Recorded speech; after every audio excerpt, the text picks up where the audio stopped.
হযরত ইমাম আবু হানিফা রাহমাতুল্লাহ আলাইহির সাথে এক নাস্তিকের বহাস হবে। স্থান এবং তারিখ নির্ধারণ করা হলো। ইমাম সাহেব দেরি করে আসলেন। নাস্তিক বলছে, আমি আপনার সঙ্গে কোনো বিতর্কে যেতে চাই না, কারণ আপনি ওয়াদা রক্ষা করতে পারেন নাই, নির্ধারিত সময়ের অন্তত 3 ঘন্টা পরে এসেছেন। তিনি বললেন, আমি কেন দেরি করলাম সেটা তো তুমি জিজ্ঞেস করবে। আচ্ছা বলেন কেন দেরি করেছেন? তিনি বললেন, দেখো এই জায়গায় আসার পথে একটা নদী বেঁধেছিল, তো আমি আসবো কি করে? আমার কাছে পারাপারের কোনো বন্দোবস্ত ছিল না। এক পর্যায়ে হতাশ হয়ে গেলাম, আমার বোধহয় যাওয়াই হবে না। শেষ পর্যন্ত আমি দেখতে পেলাম হঠাৎ করে আমার পাশে একটা ফলের বীজ পড়লো, তা দিয়ে একটা গাছ অঙ্কুরিত হলো। দেখি না তা গাছটা একটা ময়ূর হয়ে পরিণত হয়ে গেল। ওই থেকে একটা করাতে সে গাছটা কেটে ফেলে দিল। ফটাফট কতগুলি তক্তা বেরিয়ে আসলো, কোথার থেকে একটা হাতুড়ি আর কতগুলি লোহা এসে ঠাস ঠাস করে বাড়ি লেগে একটা কিস্তি তৈরি হয়ে গেল। কিস্তিটার ধাপায় পড়লো নদীতে, আমি লাফ দিয়ে উঠলাম, তাই পার হয়ে আসতে যা দেরি হলো। নাস্তিক বলছে, আপনার সাথে আমি জানছিলাম যে আপনি অত্যন্ত বুদ্ধিমান মানুষ, কিন্তু যে ঘটনা শুনাইলেন আপনার স্ক্রু একটাও টাইট আছে বলে মনে হয় না, আপনার সাথে আর কোনো বহস নয়। তিনি বললেন, কেন? কই বহস না, আপনি বলছেন যে এইরকম একটা গাছ চারা হয়ে গেল, সাথে সাথে বিনা মিস্ত্রিতে গাছটা কাটলো, তারপর এটা দিয়ে তক্তা হলো, লোহা আসলো, হাতুড়ি হইলো, বিনা মিস্ত্রিতে কিস্তি তৈরি হয়ে গেল, নৌকা এটা পড়লো নদীতে, আর বিনা মাঝিতে আপনি পার হয়ে আসলেন। এটা কি আদৌ সম্ভব? ইমাম আবু হানিফা রাহমাতুল্লাহ আলাইহি বলছেন, তোমার সাথে আমি কোনো কিতাব দিয়ে ঝগড়া করব না, কোনো কিতাব দিয়ে আমি তোমার সাথে বহস করব না। এই একটি দৃষ্টান্ত তোমার জন্য যথেষ্ট। একটা মিস্ত্রি ছাড়া যদি একটা কিস্তি তৈরি না হতে পারে, একটা গাছ কেটে তক্তা যদি না হতে পারে, এই বিশাল আকাশ, এই বিশাল জমিন, আর তোমার মতো এরকম একটা সুন্দর মানুষ বিনা মিস্ত্রিতে বিনা স্রষ্টায় তৈরি হলো কেমনে? এক কথায় নাস্তিক বলছে, আমার জীবনের ভুল ধরা পড়লো। নাস্তিক বলছে, জীবনের ভুল ধরা পড়েছে, আমি মুসলমান হয়ে গেলাম। লা ইলাহা ইল্লাল্লাহু মুহাম্মাদুর রাসূলুল্লাহ। আল্লাহর নবী তাই বলেন, ওয়ামান আমিলা বিহি উজরা। কোরআন শরীফ যে পড়বে আর আমল করবে, দুনিয়ায় শান্তি দেওয়া হবে, আখিরাতেও পুরস্কৃত করা হবে। আখিরাতের পুরস্কারটা কি?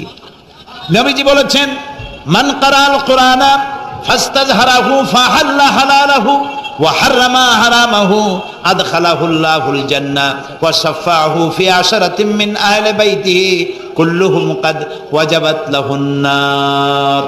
সাদাকান নবী সাল্লাল্লাহু আলাইহি ওয়াসাল্লাম। নবী করিম সাল্লাল্লাহু আলাইহি ওয়াসাল্লাম বলেছেন, যে ব্যক্তি কোরআন পড়লো, বুঝলো, আর কোরআনের হালালকে হালাল জেনে চললো, হারাম থেকে বিরত থাকলো, আর কোরআনের আইনকে প্রতিষ্ঠিত করার আন্দোলনে শরীক হলো, সুবহানাল্লাহ গণ, এরকম লোককে আল্লাহ তাআলা কিয়ামতের দিন জান্নাত দান করবেন। সুবহানাল্লাহ। আল্লাহ তাআলা বলছেন, ইয়া আইয়ুহাল্লাযীনা আমানু হাল আদুল্লুকুম আলা তিজারাতিন তুনজিকুম মিন আযাবিন আলীম তুমিনুনা বিল্লাহি ওয়া রাসূলিহি ওয়া তুজাহিদুনা ফি সাবিলিল্লাহি বিআমওয়ালিকুম ওয়া আনফুসিকুম যালিকুম খায়রুল লাকুম ইন কুনতুম তা'লামুন। হে বিশ্বাসীরা, তোমরা যারা ঈমান এনেছো, শোনো। হাল আদুল্লুকুম আলা তিজারাতিন, আমি কি তোমাদেরকে এমন একটি ব্যবসার কথা বলবো না, যে ব্যবসায় তোমাদেরকে জাহান্নামের কঠিন শাস্তি থেকে তোমাদেরকে রক্ষা করবে? এমন একটি ব্যবসার কথা বলবো না? তার মানে অবশ্যই এরকম একটা ব্যবসার কথা আমি তোমাদের বলবো, যে ব্যবসা তোমাদেরকে জাহান্নামের কঠিন শাস্তি থেকে বাঁচায় দেবে। সুবহানাল্লাহ বলি। জাহান্নাম থেকে বাঁচাবার জন্য ব্যবসা শিখাচ্ছেন কে? আল্লাহ। এবার দেখেন, ব্যবসা এটা করলে লাভও আছে, নোকসানও আছে, ঠিক না? বলেন আছে কিনা? লস এন্ড প্রফিট এর মধ্যে থাকবে। কিন্তু আল্লাহ রাব্বুল আলামিন বলেন, আমার সঙ্গে যে ব্যবসা করবে, ওই ব্যবসাটা হচ্ছে তিজারাতান লান তাবুর। আমার সাথে যে ব্যবসাটা করবা, এই ব্যবসায় কোনো নোকসান নাই, শুধু লাভ, লাভ আর লাভ। কে বলতেছেন? এরকম একটা ব্যবসা করবেন? এক নম্বর হচ্ছে তুমিনুনা বিল্লাহ, আল্লাহর প্রতি বিশ্বাস, আল্লাহর প্রতি ঈমান। বলেন আল্লাহর প্রতি ঈমান। এখন আপনারা বলবেন যে এটা তো কোনো নতুন কথা হলো না, আল্লাহর প্রতি ঈমান আনছি, যদি ঈমানই না থাকতো তাহলে কি বৃষ্টির মধ্যে এই পানির মধ্যে আমরা কি বসে থাকতাম? 100% সত্য কথা। ঈমান না থাকলে কেউ আসতেন না, আর এই পানির মধ্যে ঝড়ের মধ্যে বাঁশ ভাঙ্গে মাথায় পড়তে পারে এই ঝুঁকি নিয়ে বসতেন না। ঠিক কিনা ভাই? আমরা সবাই ঈমানদার। তবে আল্লাহর উপর ঈমান আনতে হলে 4টি শর্ত লাগে। কয়টি শর্ত? 4টি শর্ত ফুলফিল করলে আল্লাহর উপর ঈমান এনেছি বলে প্রমাণিত হবে। নইলে আল্লাহ আছে একথা নুরা পাগলাও বলছে। নুরা পাগলার বলা আর আপনার আমার বলা এটা তো এক হওয়ার কথা না। ঠিক কিনা বলে? তা আল্লাহর উপর ঈমান আনতে হলে শর্ত কয়টা? 4টা। 1 নম্বরের শর্ত হলো আল্লাহর জাত সম্পর্কে স্বীকার করে নেওয়া, আল্লাহর অস্তিত্ব, আল্লাহ আছেন এটা মেনে নেওয়া। তো আল্লাহ আছেন এ ব্যাপারে আমাদের কোনো দ্বিমত নাই, ঠিক না? এবং কোরআনে কারীমের ছোট্ট একটি সূরায় আল্লাহ তাআলা তার নিজের জাত সম্পর্কে এভাবে বলেছেন, কুল হুয়াল্লাহু আহাদ। আমরা জানি না এই সূরা? পড়েন, কুল হুয়াল্লাহু আহাদ আল্লাহুস সামাদ লাম ইয়ালিদ ওয়া লাম ইউলাদ ওয়ালাম ইয়াকুন লাহু কুফুয়ান আহাদ। আল্লাহ তাআলা বলেন, বলো হে নবী আপনি বলুন আল্লাহ এক এবং একক, তিনি কারো মুখাপেক্ষী নন, তিনি কাউকে জন্ম দেন নাই, তাকেও কেউ জন্ম দেয় নাই, দুনিয়া এই আকাশে এবং জমিনে তার সমকক্ষ কেউ নাই। তিনি এক, তিনি একক, তিনি ছিলেন, তিনি আছেন এবং তিনি থাকবেন। লাইসা কামিসলিহি শাইউন, তার মতো কেউ নাই। তবে প্রশ্ন ওঠে আল্লাহ আছেন কোথায়? এরকম একটা প্রশ্ন করা যেতে পারে, আল্লাহ কোথায় আছেন? কোরআনে কারীমে রব্বুল আলামিন তিনি কোথায় আছেন একথা তিনি নিজেই বলে দিয়েছেন, আর রহমানু আলাল আরশি ইস্তাওয়া। আল্লাহ তাআলা আরশের উপরে আছেন, সুবহানাল্লাহি ওয়া বিহামদিহি। এবং প্রত্যেক রাত্রে তিনি শেষ রাত্রে প্রথম আকাশে আসেন, নবী করিম সাল্লাল্লাহু আলাইহি সাল্লাম বলেছেন। প্রিয় ভাই সব, তো আল্লাহ তাআলা সদা সর্বত্র বিরাজমান যে কথাটা বলা হয় এটা আক্ষরিক অর্থে ওরকম না, এটা ব্যাখ্যা সাপেক্ষে কথা। আল্লাহ সদা সর্বত্র সব জায়গা সম্পর্কে ওয়াকিফাল, তিনি সব জানেন, সব দেখেন। তিনি সামিউন, তিনি বাসিরুন, তিনি দেখতে পান, তিনি শুনতে পান। আপনার আমার দেখার মধ্যে কোনো বাধা, প্রাচীর, অবস্ট্রাকশন কিছু একটা থাকতেই পারে, আল্লাহর দেখার মধ্যে কোনো বাধা নাই। অন্ধকার রাতেও দেখেন, কুয়াশাচ্ছন্ন হলেও দেখেন, মেঘের মধ্যেও দেখেন, তার দেখায় কোনো বাধা নাই, তার শোনায় কোনো বাধা নাই। এমনকি মহাসাগরের অতল তলদেশে ছোট্ট পাথরের গায়ে লাগানো একটি ছোট্ট পোকা, যাকে মাইক্রোস্কোপ যন্ত্র থাক ছাড়া দেখা যায় না, এমন ছোট্ট সূক্ষ্ম একটি পোকাও যদি, ক্ষুদ্রাতি ক্ষুদ্র একটি পোকাও যদি পেটের জ্বালায় অথবা ক্ষুধার জ্বালায় চিৎকার মারে, কেউ শুনতে পায় না, আরশের মালিক আল্লাহ রব্বুল আলামিন তা শুনতে পান। এ হচ্ছে আল্লাহ, তিনি সব শুনতে পান, সব দেখতে পান। তার জাত সম্পর্কে স্বীকার করে নেওয়া, মেনে নেওয়া, তিনি আছেন, তার শক্তি সহকারে তাকে মানা। আমরা যে কোনো জিনিস বিশ্বাস করি তার শক্তি সহকারে বিশ্বাস করি। বাতাসকে বিশ্বাস করি, প্রচন্ড বেগে বয়ে গেলে আমাদের মাথার উপরে যা আছে ভেঙে চুরে সব শেষ করি ভালো, এভাবে বিশ্বাস করি। পানিকে বিশ্বাস করি, সে চুবায়ে মারতে পারে, ডুবায়ে মারতে পারে, পানি চুবানো ভিজানো এ শক্তি পানির আছে। আমরা আগুনকে বিশ্বাস করি, জ্বালিয়ে পুড়িয়ে ছাই করে দিতে পারে, এভাবে আগুনের শক্তি সহকারে বিশ্বাস করি। সাপকে বিশ্বাস করি, বাঘকে বিশ্বাস করি, দংশন করলে, থাবা মারলে কাম সারা। পয়জনকে বিশ্বাস করি, খাইলে পরে মরে যেতে পারি, শক্তি সহকারে বিশ্বাস করি, ঠিক না? এখন আল্লাহরে বিশ্বাস করি, এই কথা শুধু বললেই হবে না, আল্লাহকে বিশ্বাস করতে হবে তার গুণ সহকারে। সেই জন্য 4টি শর্তের 1 নম্বর শর্ত হলো আল্লাহর অস্তিত্বকে মানা। 2 নম্বরের শর্ত হচ্ছে আল্লাহর গুণাবলীকে স্বীকার করা, মেনে নেওয়া। আল্লাহর গুণাবলী কি? কোরআন শরীফে আল্লাহর অনেকগুলি নাম আছে। আল্লাহ এ হচ্ছে ইসমে জাত। আল্লাহ এটা কি? ইসমে জাত, আসল নাম কি? আল্লাহ। বলেন সবাই আল্লাহ ন, কিন্তু আল্লাহ এটা অশুদ্ধ, বলার সময় মুখটা গোল হয়ে যাবে। আল্লাহ বলেন সবাই আল্লাহ। কি মধুর নাম, সুবহানাল্লাহ, সুবহানাল্লাহ। আল্লাহ নিজেই বলেছেন ওয়ালাহুল আসমাউল হুসনা, আল্লাহ রয়েছে সুন্দর সুন্দর নাম। 99টি নামের কথা কোরআনে কারীমে আল্লাহ তাআলা নিজেই বলেছেন, সুবহানাল্লাহ। এখন ওই নামগুলিকে বলা হয় সিফাতি নাম, অর্থাৎ গুণবাচক নাম। এই গুণ সহকারে তাকে স্বীকার করতে হবে। তিনি রাজ্জাক, খেতে দেওয়ার মালিক কে? আল্লাহ। তিনি রব, সৃষ্টি করেন। তিনি খালেক, তিনি স্রষ্টা। তিনি রব, তিনি প্রতিপালনকারী। তিনি রহমান, তিনি দয়ালু। তিনি রহিম, তিনি রহমান, তিনি দাতা। রহিম, তিনি দয়ালু। অর্থাৎ প্রত্যেকটা নামের এক একটা শব্দ অর্থ আছে এবং সেই অর্থ সহকারে বিশ্বাস করতে হবে তাকে। এই বিশ্বাস যদি আমরা করতে পারি তাহলে শিরক থেকে আমরা বাঁচতে পারবো। সুবহানাল্লাহ বলেন। আচ্ছা বলেন তো, সন্তান দেওয়ার মালিককে? সন্তান না দেওয়ার মালিককে? হায়াতের মালিককে? মওতের মালিককে? খেতে দেওয়ার মালিককে? কষ্ট দেওয়ার মালিককে? কষ্ট থেকে বাঁচাবার মালিককে? সব কিছুর মালিককে। এইভাবে আমরা কি বিশ্বাস করি? না, সবাই করি না। যারা বলেছেন আমিও বিশ্বাস করি, হ্যাঁ বিশ্বাস আমাদের থাকতে পারে, কিন্তু অনেক লোক আছে এভাবে বিশ্বাস করে না বলেই বিবাহ করেছে, সন্তান হয় না। তখন শাহ আলী বাগদাদি রহমতুল্লাহ আলাইহির মাজারে গিয়া সেখানে বসে তার ওই মাজারের কাছে গিয়ে চাইলো আমারে সন্তান দাও, খাজা বাবার সন্তান দাও। অথবা হাইকোর্টের মাজারে বৃহস্পতিবার দিন গিয়ে ভিড় করলো, বাবা সন্তান দাও, অথবা মামলায় পড়েছি বাঁচায় দাও, পরীক্ষা দেবে ছেলে পাস করায় দাও ইত্যাদি। বলেন এরকম? বলে না? জায়েজ নাই, একদম জায়েজ নাই। কাকে বলতে হবে? আল্লাহর নবী বলেছেন ওয়াইদা সালতা ফাসআলিল্লাহ, কিছু বলতে চাইলে আল্লাহরে বলো। ওয়াইজা সালতা ফাসআলিল ওয়াইজা ইসতাআনতা ফাসতাইন বিল্লাহ, সাহায্য যদি চাও আল্লাহর কাছে সাহায্য চাও। আমরা সূরা ফাতিহার ভিতরে প্রত্যেক নামাজের প্রতি রাকাতেই বলি ইয়্যাকা না'বুদু ওয়া ইয়্যাকা নাস্তাঈন। আল্লাহ তাআলা একমাত্র তোমার ইবাদত করি আর একমাত্র তোমারই কাছে সাহায্য কামনা করি। হযরত ইব্রাহিম আলাইহিস সালাম আমাদের জাতির পিতা। একটু আগে আমরা বলছি না সবাই, ইব্রাহিম আলাইহিস সালামকে আগুনে, এটারে এদিক ফিরিয়ে দিল কে? ইব্রাহিম আলাইহিস সালামকে আগুনে যখন ফেলে দেওয়া হচ্ছিল তখন হযরত জিবরাইল এসে বলছিলেন আমার কাছে সাহায্য চাও ইব্রাহিম, আমি তোমারে আগুন দিয়ে বাঁচায় দেব। এই যে ইব্রাহিম আলাইহিস সালামের কাছে তাকে সাহায্য দেওয়ার জন্য বলা হলো। ইব্রাহিম আলাইহিস সালামকে জিবরাইল বললেন আমার কাছে সাহায্য চাও। ইব্রাহিম আলাইহিস সালাম সাহায্য চাইছিলেন? বলেন চাইছিলেন? হযরত ইব্রাহিম বলেছেন জিবরাইল আমি কেন সাহায্য চাইব তোমার কাছে? আমি তো এমন কোন অন্ধ আল্লাহর ইবাদত করি না যিনি তার নিজের চোখে তার গোলামের দুঃখ দুর্দশা দেখতে পান না। আল্লাহ কি দেখছেন না যে আমি বিপদে পড়ছি? আমি তোমার কাছে কেন সাহায্য চাইবো? আমি আগুনে পড়লে যদি আল্লাহ খুশি হন তাহলে আমি তো এভাবে হাজার বার করতে রাজি আছি আমার আল্লাহকে খুশি করার জন্য। এটা হলো আল্লাহর প্রতি বিশ্বাস এবং আল্লাহর কাছে চাওয়া। চাইতে হবে কার কাছে? আমি বিপদে পড়ছি বলবো কারে? আমি অশান্তিতে আছি বলবো কারে? আমার অভাব আছে বলবো কারে?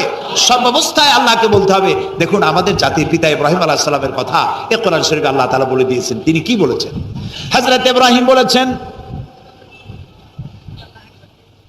আল্লাযী হুয়া ইউতঈমুনি ওয়া ইয়াসকিন, আমি যখন ক্ষুধার্ত হই আল্লাহ আমারে খাওয়ান, আমি যখন তৃষ্ণার্ত হই আল্লাহ আমারে পান করান।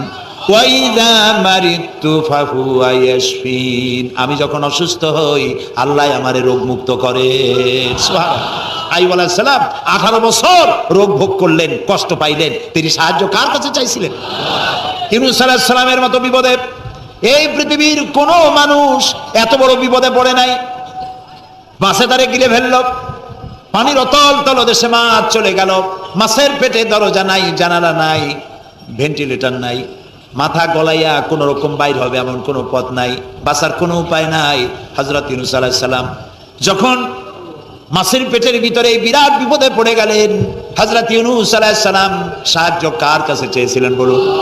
তিনি বললেন, আল্লাহ তাআলা তার ঘটনা কোরআন শরীফের মধ্যে এভাবে বর্ণনা করেছেন ওয়াযান্নুন ইয যাহাবা মুগাদিবান ফাযান্না আন লান নাকদিরা আলাইহি ফানাদা ফিয যুলুমাতি আন লা ইলাহা ইল্লা আনতা সুবহানাকা ইন্নী কুনতু মিনাজ জালিমিন। আল্লাহ শোনাচ্ছেন, ও পৃথিবীর মানুষেরা শোনো, ইউনূসকে যখন মাছে গিলে ফেললো সে তখন ত্রিবিধ ফানাদা ফি যুলুমাত জমাই কাসির, ত্রিবিধ অন্ধকারের ভেতর থেকে তিনি চিৎকার মারলেন। রাতের অন্ধকার, মাছের পেটের অন্ধকার, পানির অন্ধকার, এই ত্রিবিধ অন্ধকারের মধ্য থেকে ইউনূস আলাইহিস সালাম চিৎকার মারলেন লা ইলাহা ইল্লা আনতা।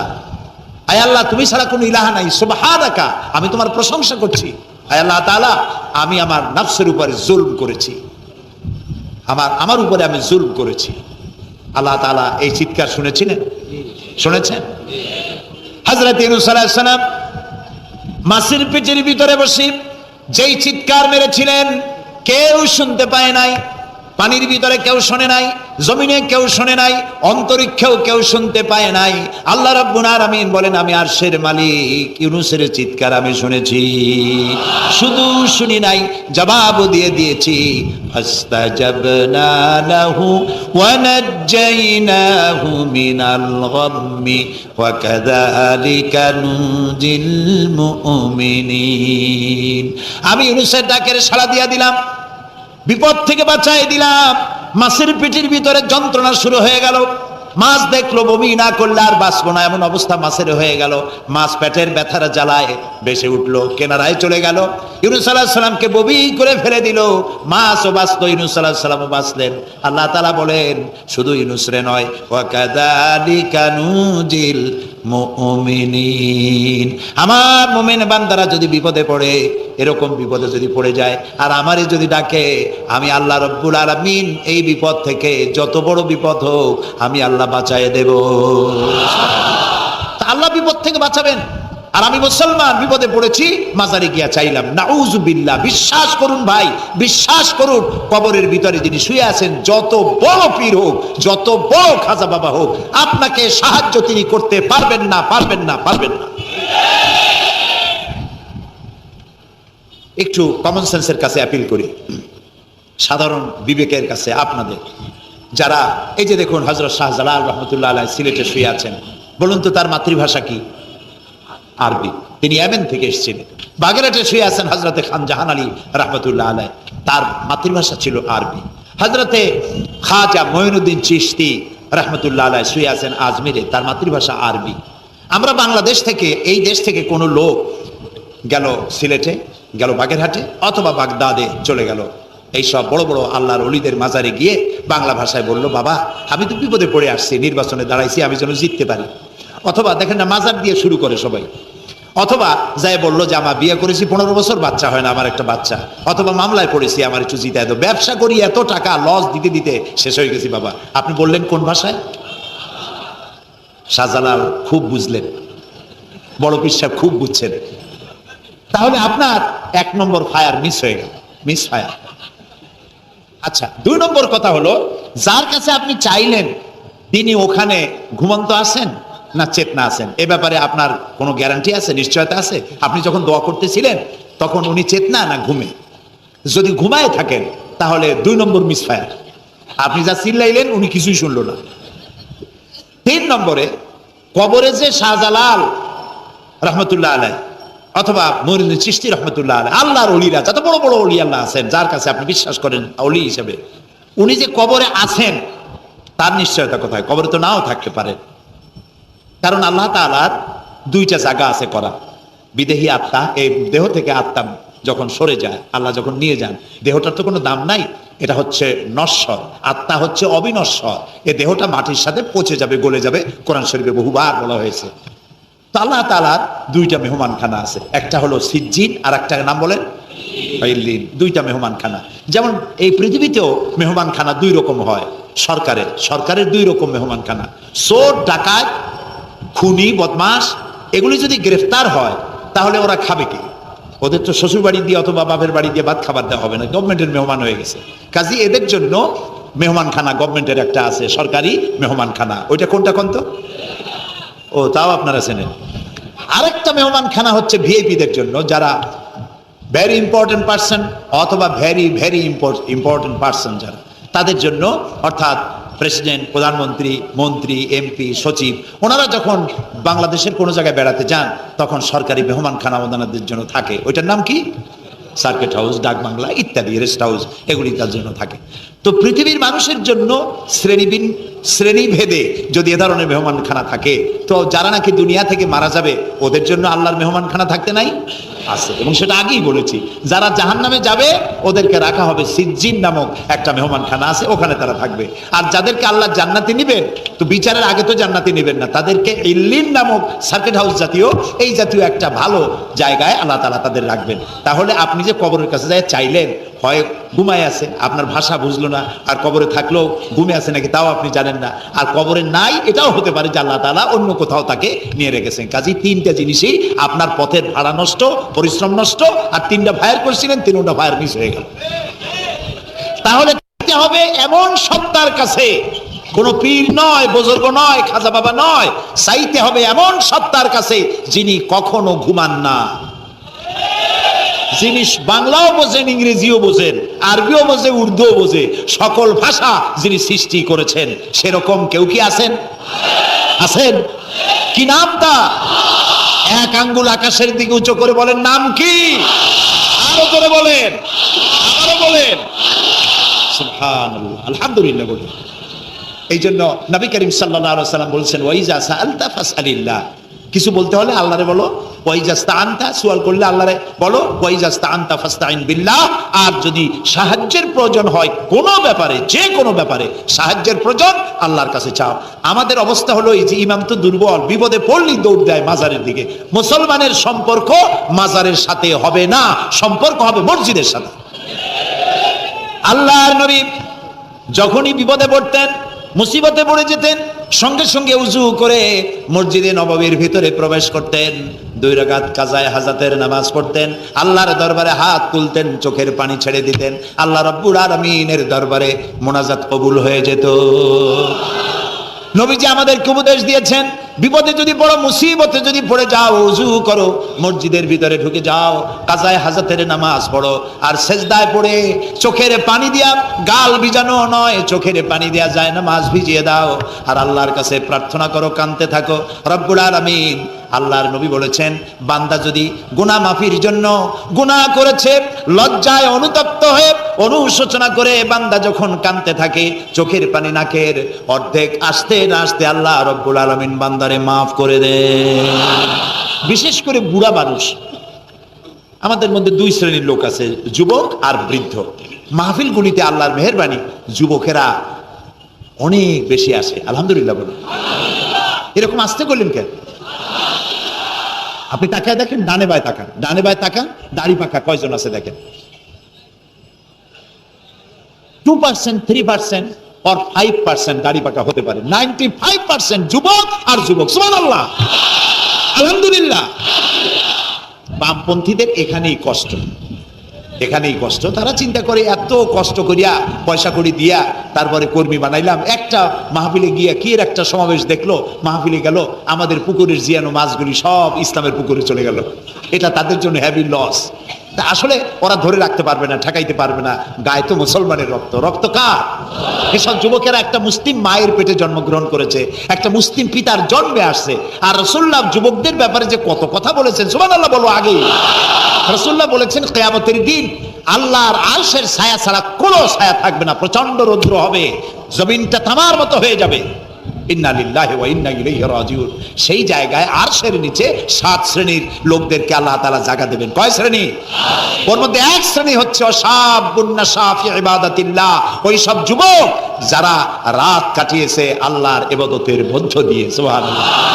যুবকদের ইবাদতে আল্লাহ তাআলা বেশি খুশি হন, বেশি খুশি হন। কারণ হলো এই যে মসজিদের ইমাম সাহেব অথবা প্রাইমারি স্কুলের মাস্টার যদি বলে যে আমি ঘুষ খাই না, এই কথার কোনো দাম আছে?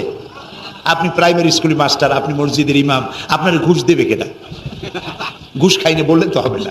কোন মন্ত্রী যদি বলে, এসপি যদি বলে, দারোগা যদি বলে ঘুষ খাই না, 1000 বার দাম আছে, ঠিক না ভাই? এখন একজন বুড়া যদি বলে যে প্রত্যেক রাত্রে আমি তাহাজ্জুদ পড়ি, আপনি তো পড়বেনই, কারণ আপনার তো ঘুম আসে না। কাশিতে এমন পাওয়া পাইছে, চোরবাড়ির কাছে আসতে পারে রাতের বেলায়, খালি কাশে, জম্মের কাশা। আর যুবকের তো তামাম দুনিয়ার ঘুম আইসে ঢাইসে ধরে। সেই যুবক সে যদি এই ঘুমকে দুহাতে ঠেলে দিয়ে যদি মধ্যরাতের পরে, রাতের 2/3 পরে যদি নামাজে দাঁড়ায় যায়, আল্লাহ রাব্বুল আলামিন খুশি হয়ে যান। সুবহানাল্লাহ বলো। এই যুবকদের সম্পর্কে রাসূলুল্লাহ কি সুন্দর কথা বলেছেন। রাসূলুল্লাহ বলেছেন, উসিকুম বিশ শাবাবে খায়রা, ফাইন্নাহুম আরাক্তু আফইদা লাকাদ বাসানি আল্লাহু বিল হানিফিয়্যাতি সামহা ফাখালাফানি আশ-শুয়ুখ ওয়া হালাফানি আশ-শাবাব। সাদাকান নবী সাল্লাল্লাহু আলাইহি ওয়াসাল্লাম। নবী করিম সাল্লাল্লাহু আলাইহি ওয়াসাল্লাম বলেছেন, আমি তোমাদেরকে উপদেশ দিচ্ছি তোমরা যুবকদের ব্যাপারে কল্যাণকামী হবে। সুবহানাল্লাহ বলে। কারণ যুবকদের দিল নরম, আর আল্লাহ তাআলা আমাকে এই পৃথিবীতে উদারতা সহকারে দিন প্রতিষ্ঠার কাজে আমাকে পাঠিয়েছেন। আর এই পৃথিবীতে আমার আল্লাহর দেওয়া ইসলাম প্রতিষ্ঠা করার কাজে আমার বিরোধিতা করেছে বুড়োরা আর সহযোগিতা করেছে যুবকেরা।